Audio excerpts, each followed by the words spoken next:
Welcome back to the channel, everybody. This is part 2 of my review of the Escapod trailer. As a reminder, I've had it for 1 year. This is a real review. It's not just the basics that you're going to find on a website, but I'm actually going to give you the pros and cons to things and tell you how I think things could be improved and what did or did not work for me. In part 1, I went over the outside of the camper, and in part 2, I'm going to be going over the inside of the camper. So stick around. Let's get into it.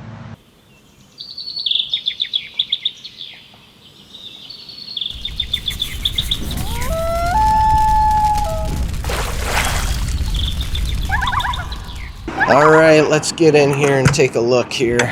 So when you open up the door, the first thing you're going to be greeted with is this bug net material. Now this bug net material is pretty nice. It's basically, you could just force yourself in there because it's magnetic, and then just close it like that and it snaps into place. The one thing you want to be cautious of is down at the bottom. Sometimes you'll have little gaps like that. So if you just kind of fan it out a little bit, then it basically alleviates that issue for the most part. The latch for the door is adjustable. So you have these screws here, and you can back these out and then move this either which way. The farther you have it out, the easier it is going to be to open and close that door. I personally bumped it all the way out for myself because it's a little bit more tough for my kids to get in and out that way, and I haven't had any sealing concerns. Now, if you do have a sealing concern with the door meeting up with this gasket, then you're going to want to move this closer inside so that way it shuts farther in. The gasket material itself is pretty good, but you're going to want to note down here when you're getting in and out of the camper, especially for my kids, you can see this starts to work its way loose. I'm going to get some super glue before that gets too bad and glue this back on there. But basically, you want to make sure you put your butt here before you get in, or put your knee here, or whatever you're doing to climb into the camper versus on that gasket. Hopefully the camera's kind of bringing it up pretty good. It matches because it's all black, but this plastic material pushes out over here, and then this gasket kind of adheres all the way around the door frame. But what you want to know is if you're getting any sort of water penetration here, which it did happen for me, is and it was just slightly, just the smallest little bit of a trickle. But what we ended up having to do when Escapod came out to fix it is they had to take this off and basically take a razor blade to this and cut this flush. So if you're getting water intrusion, it may be because this plastic material is just sticking out just a little bit too far and pushing on this gasket. Now I want to mention, when Escapod came out and actually found that and fixed that for me, there was no charge. They fixed it for free. I had a great experience with their customer service. So even though there were some issues at the get-go when I first got this, those small little issues were resolved, and I haven't had a leak at all in that spot or any other spot since it's been fixed. Now when you're getting into the camper, you're going to be able to just roll this up if you want, if you don't have any bugs, and that's what I'm going to do here now. So typically this is how I have the camper in the wintertime, because I don't need to worry about bug protection. And this has been pretty good. It will pretty much stay up there. I haven't had any issues with it. All right, let's climb in here now. This is what I meant earlier about where you put your knee. I always put it on this plastic piece and then climb in, and then once you're in, you're good. That just saves this gasket. Now the first thing I want to show you is just how dark this whole place can be before I take off all these covers. I actually left this corner open just a little bit so that way you can actually see me. But this place gets pitch black, and it is perfect if you're somebody who really just wants to be able to sleep in the morning, or you're in a place where there's a lot of light intrusion at nighttime. These mats are the reason why it gets so dark in there. It's a really good thick material, and I really like these mats. And it also helps in the wintertime, believe it or not, to try to insulate and keep moisture on on the window versus on you inside. So now I've pulled off that dark cover, and what I've got on there right now is the bug net material for this. And the way that this connects is magnets, which is kind of how they do a lot of things on this camper. But these magnets actually work halfway decent for the bug net. I'm just going to pull that down. However, for the other material going on top of the bug net in this application, it does not. I think it's okay. It does work, don't get me wrong, but there is a little bit of a fiddle factor there. So it's a little bit of an annoyance in my opinion. But one of the things I want to mention as well is this part actually. So when you swing this out, you have to, in order to open it all the way up, you have to use that to basically twist it, and it puts pressure on this piston here, or whatever you want to call it, and that's what makes it so that way it doesn't come back and close on you. Problem is, that does not work very well. You have to crank that down super hard, and you have to do it on two sides, on both sides, that are far enough apart that you basically end up having to like open it up, use your head to keep it open, and close these both at the same time to keep that window open. Now the funny thing about that is I was watching another review video, and this is what I mean about there's not always good review videos out there, where they were actually on this side trying to open up the window to show you how nice the window was, and the person's opening it up, twisting that, trying to get it to lock, does it like 2 times on camera, and just ignores the fact that it never stayed up. It ended up swinging back down. The last thing I want to mention about this window is, in order to open this all up, you have these tabs down here. You swing them out, it opens, but you have to do that and then put the bug net material around it. And you know, that's kind of a little bit of a pet peeve. It hasn't really been an issue for me, but I'm just thinking if I was in a really buggy environment and now I got to put the bug net material on after opening it, after securing all of these and having it work. All right, so I'm inside the camper now, and it's really tough to capture this on camera, but I wanted to try to show you a little bit of just how big and open this is. When you open up the doors and you put that bug net material down, you get this amazing cross breeze. You have beautiful views outside where you can really experience nature, even though you're inside your camper. With this skylight, you have this view that you can just kind of sit back and relax and look up. All right, inside the camper, you have this bright or light colored soft touch material. It's similar to what you would see in like your vehicle or something like that that would go around it, but it's soft touch, and it does help with noise dampening along with a little bit of insulation. Now the camper has insulation throughout, and it's a 9R value, so you will be plenty warm in here, and it makes it very efficient. You've also got these wood accents that really just kind of contrast and look really nice in here.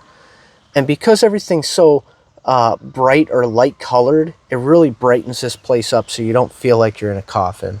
The open feeling and refined look and just this atmosphere inside this camper is really what drew me to it. Especially my wife. My wife really enjoys that refined feeling. You're not in a box. You're not, some of the campers that we looked at, they were all metal. And the metal was good. It would get the job done, but it just didn't have that refined feel. And this camper with the windows and the doors all open, you have just this beautiful atmosphere to really enjoy camping. Some of these other reviews will tell you that you've got so much space in here, it's easy to even get changed. And that's just not realistic. I do have enough room. I can kneel and I can get changed in here, but it's not exactly the easiest thing to do. I would say in the winter time, I've done that many times, and so it will get the job done. But typically in the summertime, I have another tent, and that's where my clothes is going to be, where I'll actually get changed. The bed material is a 6-inch memory foam, and this has been extremely, extremely comfortable. It gets sent to you though, rolled up. So I actually have like a small little divot that goes all the way down here from when this was rolled up and set in here. Now, At first I figured that would just go away over time, and I've had it for a year now and it's not. It's really kind of just there permanently. I would just say this, Escapod, if you're watching this or if you're looking to purchase this as a consumer here, I would reach out to Escapod and just let them know, hey, make sure that you put my mattress out versus keeping it rolled up and sending it to me like that. Now, of course, you got to have some entertainment, especially for those long nights, maybe when it's raining and there's not much else to do. And their solution to that is to have this little platform here. It comes down, and then you support it with these other spots right here, come out and support it. And you put your laptop there, and there you go. Now, I'm leaning all the way back, and it's literally the perfect view. No issues at all. I also pair it with a JBL speaker, and that JBL speaker can really make this thing feel like it's surround sound in here. I've used the entertainment thing quite a bit, actually, and usually just at night to go to bed. But what's really fun is if you black everything out with those curtains, or whatever you want to call them, and then turn the AC on and hop in here when it's really, really hot out and you just want to have a little reprieve from the heat, you can set this up as a nice movie theater, basically. Something that's kind of annoying is how I power my laptop. So there's no connection back here. I have to use a connection over here. The problem is those are AC power outlets, and there's no DC power delivery. So I have to come in here, turn my inverter on, and then run my batteries to AC back to DC to my laptop. Now, what I'd like to see them do is put power delivery USB-C ports in. This would allow you to use your DC connection for your laptop or whatever device, your tablet, and you'd never have to turn on your inverter. And that's just a more efficient way to use the battery in this. Now, I haven't used more than like 60% or drawn it down to 60% in my camper since owning it and being out real world camping with it. So it's really not been an issue for me, but I think that that's a big improvement, and it's a simple and easy fix. I'd like to see them implement that. You've also got almost like this this nightstand command center, a spot to put your drink, your phone to charge wirelessly, and then you've got USB-A ports right here. I would love to see this be a USB-A and this be a USB-C power delivery port. That way you could do pretty much anything here, and then all your power delivery stuff that can charge extra fast would have a spot to connect to it. I mean, this works for at nighttime, but if you want a quick charge, it would be great to have that option right here. You've also got a spot to put, I usually put my keys and, some random stuff in there, or anything that I need to get to at night as well, I'll store down there. The AC unit in here is a Dometic RX or something like that, 1000. And it comes with its own remote, and you can turn up the temp, turn it down, you got the fan, you can even do a timer. It's pretty neat. This thing works great, especially for this small area, and the fact that it's got some insulation. You can get this thing really, really cold. Now, it's going to use some power, so keep that in mind if you're boondocking. One of the tricks that I've used for boondocking is I will turn up the heat or the temperature rating all the way to its highest. I think it's like 80 or something like that. And what it does is it makes it so the compressor won't turn on, but I can turn the fan on. Now for heat, we have this Aqua Hot system. And what's cool is it's actually a combi system. It heats both the inside and your water. And then you can also control the fan speed and things like that through this head unit. Now the heat comes out on the sides here and even underneath here. And what's cool about that is you have this little extra area where you can put boots or anything you want to keep warm, or that's been wet that you want to dry out. You can slide them in under there, and then you can even have your jacket or anything else that might be a little wet and stick it in right here. You've even got a couple hooks up there. Another spot that the heat comes out is right here. And this can kind of turn depending on where you want it to go. I typically try to make it come across in this direction across the window because I like to have a clear window, and that gets rid of all the condensation. With this being a true 4-season camper, this has an R9 insulation value. So with the shell, with the insulation, and this soft touch material, it makes for a very warm interior when it's cold outside. And sometimes you don't even need to run the heat. If you do run the heat, I typically run it at like 60 degrees because it typically will heat up a little bit too much if I run it, you know, any more than 65, and you're really going to be cooking in here. The other thing that's really nice about this cabin being that way is it's super quiet. If you want to, you can black everything out, and you can sleep in here even in the daytime without being disturbed by all the noise outside. It's beautiful. All right, now we have our Simmering monitoring system. This is the Pico Simmering, I think is what they call it, or the Pico head or something like that. But this monitors a bunch of things for you. The main thing I use it for is for my batteries. So it tells you how much percentage you have, and that's based off of whatever you put in there for amperage. It will decide how much current's being actually drawn, and then take that off as a percentage and give you that output back to you. It also gives you the voltage of your batteries. Now keep in mind, this little flickering and stuff like that is just because of the camera. That is not something that the Simmering does. Now that will also give you things like the time, the temperature. It also monitors your water, how much water you have left and things like that.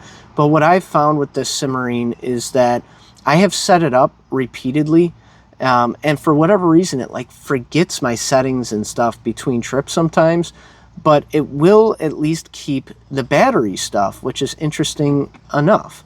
So I pretty much just use it for the battery stuff.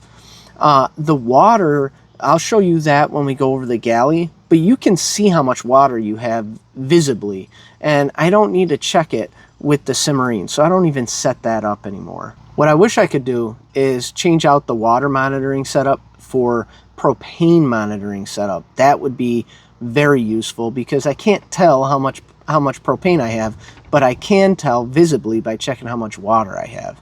Now I'd also like to note this solar charger is over here right next to the AquaHot, and so if that Pico Simmering does not work, you can always monitor your voltage currently with the battery right here. And when you get closer to like that 12.5 range, that's when you're running really low. All right, the last thing I want to go over real quick is just to give you an idea of what you have for storage. You've basically got these. You've already seen this one, and they're pretty nice spots to store everything. I personally have not found my favorite solution for this. I mean, it works.